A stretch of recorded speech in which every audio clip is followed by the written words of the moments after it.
Welcome to the Pet Loss Companion.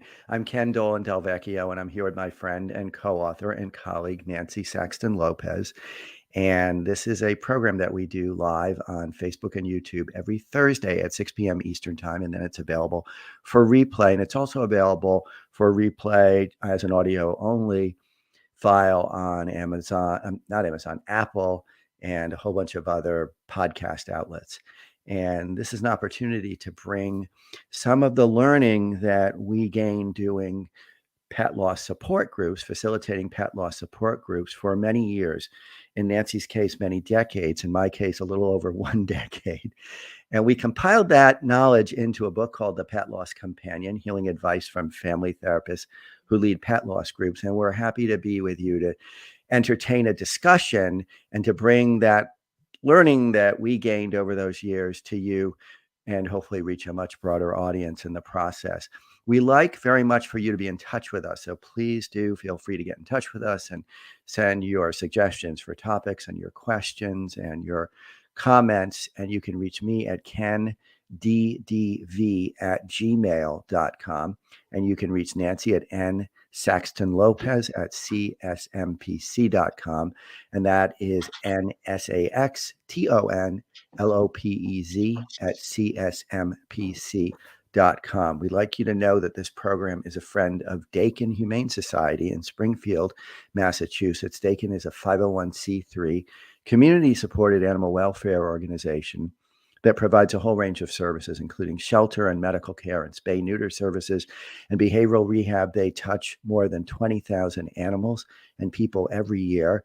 And since they opened in 1969, Dakin has become one of the most prominent, recognized nonprofit organizations in central Massachusetts and a national leader in animal welfare. You can learn more about Dakin, and I hope you do, by going to dakinhumane.org. That's dakinhumane.org. You can also make a donation, which would be greatly appreciated. And also you can make a donation to support the work that Nancy and I are doing in this broadcast. There's a link in the description that would allow you to go to Anchor, which is a podcast outlet, and make a contribution. So that all being said, we want to talk today. We have a lot going on tonight, and maybe for another few weeks, right? We've gotten a lot of notes, and we want to respond to them. And tonight we think we're going to focus mostly on anticipatory grief, because we've recently heard from a number of people on this question of how do I manage the ambiguity of knowing that I have a 16-year-old dog, health is beginning to fail. I have a 20-year-old cat. They've got some increasing problems, and I know the end is coming, but I also don't have any clarity about that. And what do I do? Because they're not gone, but I'm feeling like it's coming imminently. Mm-hmm. And we've talked about this in many groups, and we've talked about it with many individuals. And the reality is that it is a loss, because it is the loss of the expectation of an extensive future. And so that's really hard, because we like to think that we don't have to think about death for some time, even though we know that our animals have fairly limited lifespans compared to our own. We don't generally have to think about them dying in the near future, but we do when they get to a certain age and they start to have all kinds of difficulties. I think the most significant piece for me, which I think is for a lot of people, because I've gone through this with animals. By the way, Boogie has arrived. And so is the anxiety. Especially with an animal that we're taking care of, like needs medications, needs a lot of attention, has a lot of vet appointments. There's always that anxiety about what the vet is going to say. If there are problems with medications, we need this medication, but it will counteract with this medication, or there's this issue. I know with Rosie, she had kidney issues and she had cancer. So it became really problematic in in, well, what would eventually kill her, but what happened is the kidney medication or the cancer medications would be problematic for the kidneys. And so we knew that it was going to be imminent. However, she had been sick with cancer and with kidney disease for a year or two, right? So, yeah. you know, and when my other Noelle, I mean, was diagnosed with a tumor many years ago, you're like, I remember waking up in the middle of the night, out of breath, and I would look at her and, oh my God, she's still breathing. And, it really wears on us. Sure. Yeah. Because we don't know when it will happen, and we don't know if we'll have to make a decision. Yeah. It brings to mind my Isabel's death this last June. She had congestive heart failure, and we were told that she would probably live a year and a half. She actually lived close to 3 years. And so she had 5 different medications that she would take twice a day. And as she approached her 16th birthday, I was getting the feeling that, and she actually died the day before her 16th birthday.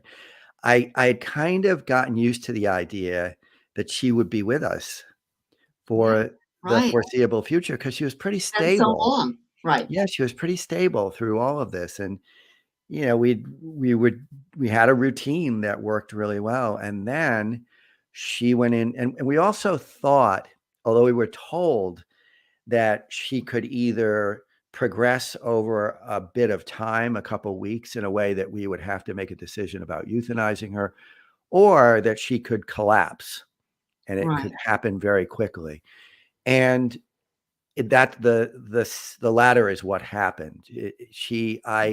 I had been on a Zoom call with my son who lives in Germany, and I went inside and found her in crisis and, panting, having vomited up a whole bunch of fluid, blue tongue, blue lips, packed her off to the vet, and she was gone. And it was, and even though we'd been preparing for this for a really long time, it still hit like it was all new. And that's really the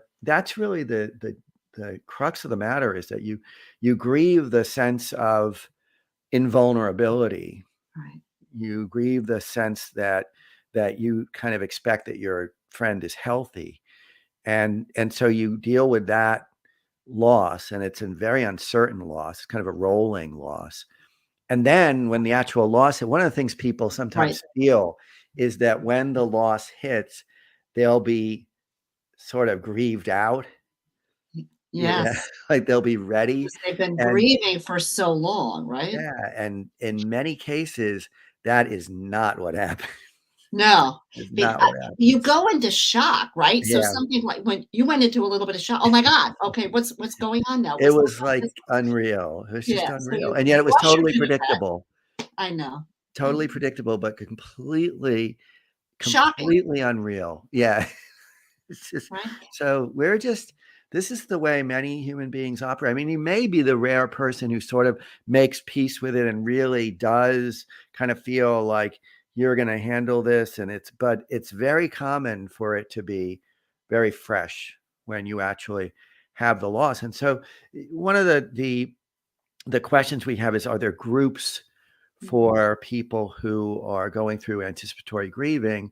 And the thought that I have about that is a pet loss group or a pet loss community is probably very well prepared to help you with the anticipatory grief, because many of the people in that community or group will have gone through it, even if in fact they have now lost their friend. And all of them will be sensitive to that. One of the things that I think is really beautiful about groups is that we have never found a group to be rejecting toward anyone. Like, it's not like you would come in and say, I'm really sad because my pet is having some really serious health conditions, and I know they're nearing the end of their life. And somebody would say, well, at least you still have them. That never happens. No, That I don't never remember happens. recall any time that Yeah. was And if it did happen, which I just can't even imagine, there would be so many others who would counter that and be right. empathic and understanding that you would undoubtedly reap a great deal of support. But that doesn't happen because people understand. Well, People like you said, a lot understand. of people, even though they've come to the group because of a death or loss, have gone through the anticipatory stages, Sure, right? sure. Because there are many pets that are become ill, and their illnesses, I mean, Hank had illnesses for what, 5 years, 6 years before he died. And so, the thing that in human terms, I remember the Terms of Endearment, the movie with Hmm. Shirley MacLaine and Debbie Winger, and Debbie Winger was so sick, and Shirley MacLaine was out there, "You have to give, the pain medication to my daughter," and she would say to Debbie Winger's husband, I can't remember who it was, Jeff Daniels, I think it was, and she would say, "This is awful, she's suffering, she needs to die, and then she died. Hmm. And then Shirley MacLaine goes, "I never thought it would be like this," Hmm. because there was such an anticipation right over a period of time, and then she died. And then Yeah. it was like it was a shock. It was new. It was like you said.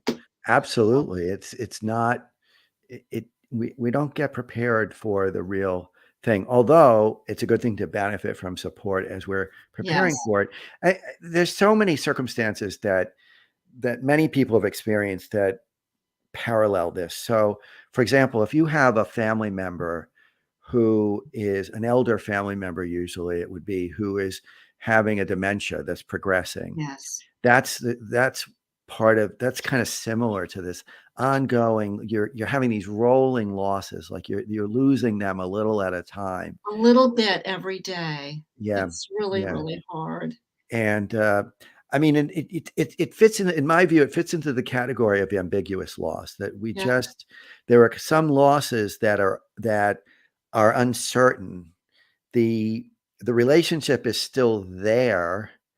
It's just not it's not the same. It's being challenged with this anticipation. It's being challenged with, in the case of somebody who is dying from a progressive illness, it's being challenged by the erosion Right, of and that their person is presence. not the same as that. Yeah, I just had this with a client with her mother dying who had Alzheimer's, and she just couldn't place how the mother that she had with a yeah, mother that was slowly dying.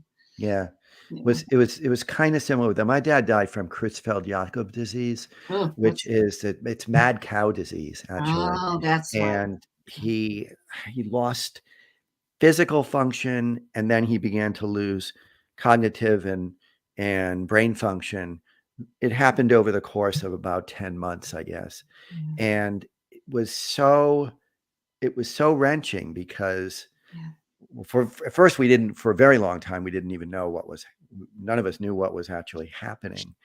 But the loss, the erosion of health, the erosion of functioning. And when it comes to our pets, we have to take care of everything for That's them. As right. you said, you're We having to don't have nurses coming in or, yeah, no, aides or something. We do the work, right? yeah. We take care of them.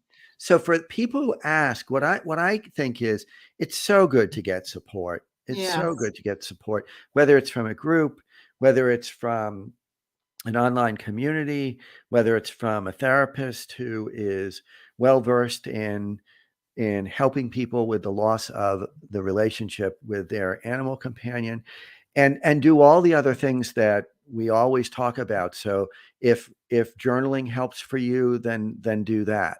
If playing music helps, like, take care of yourself in Mhm. all the basic ways. And also try to spend time with your beloved pet in ways that are kind of like the opportunity to reminisce, to Right. coalesce memories, take Do a life pictures, that kind of thing. life review, Yeah. do the things that they would love to do, you know? Yep. You see that, like, on social media now, the last couple days where they go on the walks and they have the cheeseburgers and Yeah. or a steak, and they take them and put them in the sun, and all of this stuff, which is Yeah. that's really nice. Yeah. When we took Abigail. Abigail died in August 23rd, I believe, either 23rd or 24th. It's upsetting to not remember precisely, I know. but she died shortly after our last trip to Provincetown with her. And I took her down to the beach, and I mean, I didn't expect that she was dying, actually, but she was older than 16 years. Took her down to the beach, took her out walking on the busy commercial street there so that she could be, engaged in all the activity. Mhm. And I'm really glad that I did, because we took her out to dinner. She sat in a Yes, that's chair right. while I we had remember you dinner. saying that she had a chair at the table.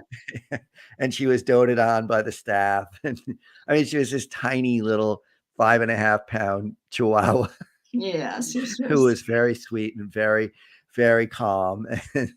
But those are great memories, right? Mhm. Those counter they're countering the distress of the images of her Prejudice. last moments. So everything we can do with our pets that helps us remain connected, really Remain important. connected and know that we've done everything we can do as they pass on. Yep, Right. yep. So do we want to move to our next Yes, topic? we had 3 folks that we may not get to all of them today. Um, we have Cindy. We'll start with Cindy. Wrote to us. Julie wrote to us, and Kristen wrote to us. So Cindy, and they all said that we could use, their stories and their names and Mhm. so. Cindy had 4 Siamese cats at one point. And the first one died in 2020. She did not go into too much of, if I remember what that death was, but she then had Sniffy and Wrigley and Princess. Okay. Now they were getting older, and Sniffy started to lose weight over time, although seemed fine and was eating. Um, Wrigley had some medical issues. He developed pancreatitis and had a lung effusion and was hospitalized. And he was coming home with a feeding tube. Mm. But at that time, Sniffy stopped eating and drinking, got pancreatitis, had labored breathing, a tear in his esophagus, maybe, and he had to be euthanized.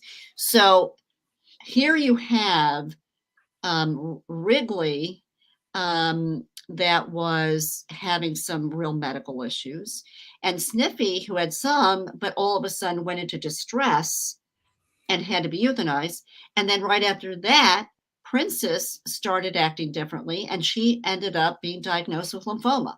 So, Mm. so all of this for Cindy happened in a very short period of time. So all of a sudden, she had 2 very sick cats and one that had to be euthanized. And so I can't even imagine the amount of anxiety and all of that emotional energy. Now she has to take care of 2 cats, and she has one that she loved desperately that has had to, cross the bridge. So she's grieving, and she's also having anticipatory grieving with the other 2. Right, right.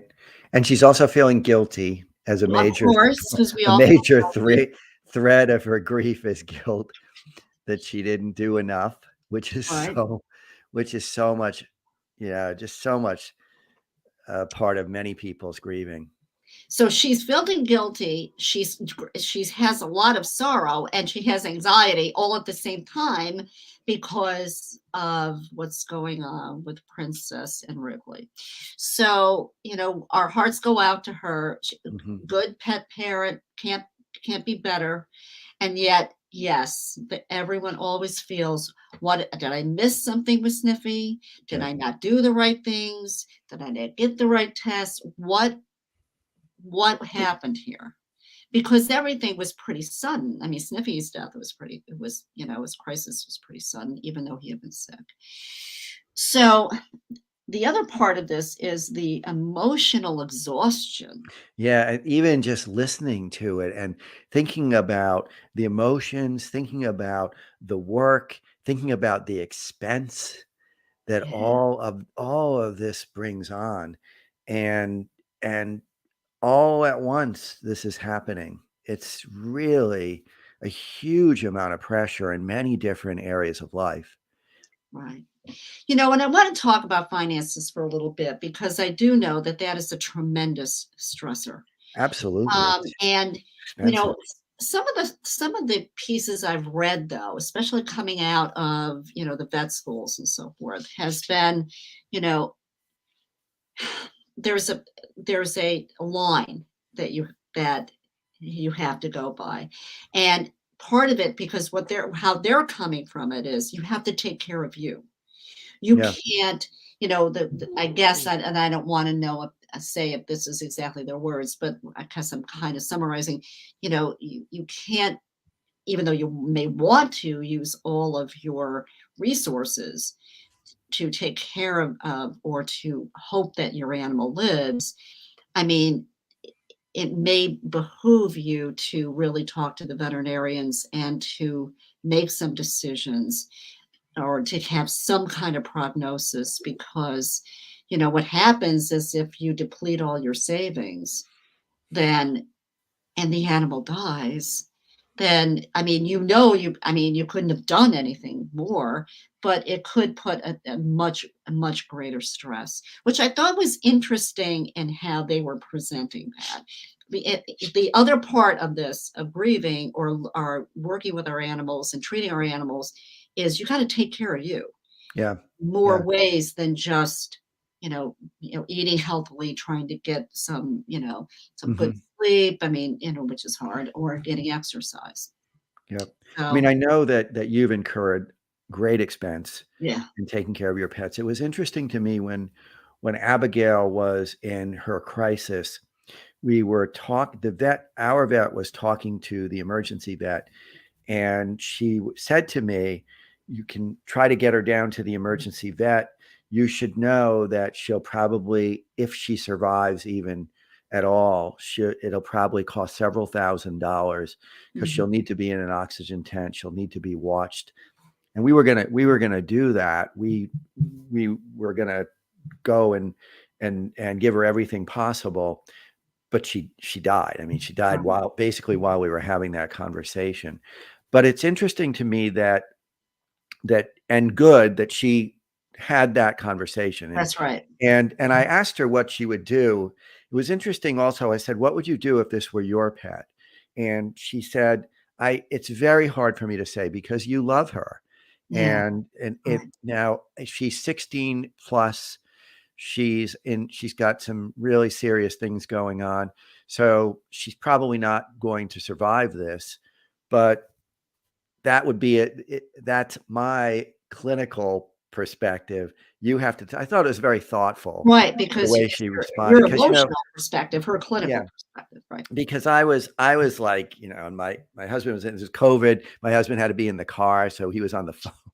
It was, all of this adds a whole other layer, the COVID pressure and stress, and it's everything is filtered through that. And eh, but I even though I've worked and lived with this kind of issue all these years, I was still like a mess. Like Of I wanted course you help would. in deciding, and you know, Well, the eh, other and I've seen this happen with people at when I did the Blue Pearl thing, when they would feel if they couldn't absolutely afford it, they of course they would feel guilty, right? yeah, That is another really yeah, big thing about guilt. yeah, I couldn't take care of my animal. yeah, yeah. So, I mean, it's such difficult decisions. Well, Yeah.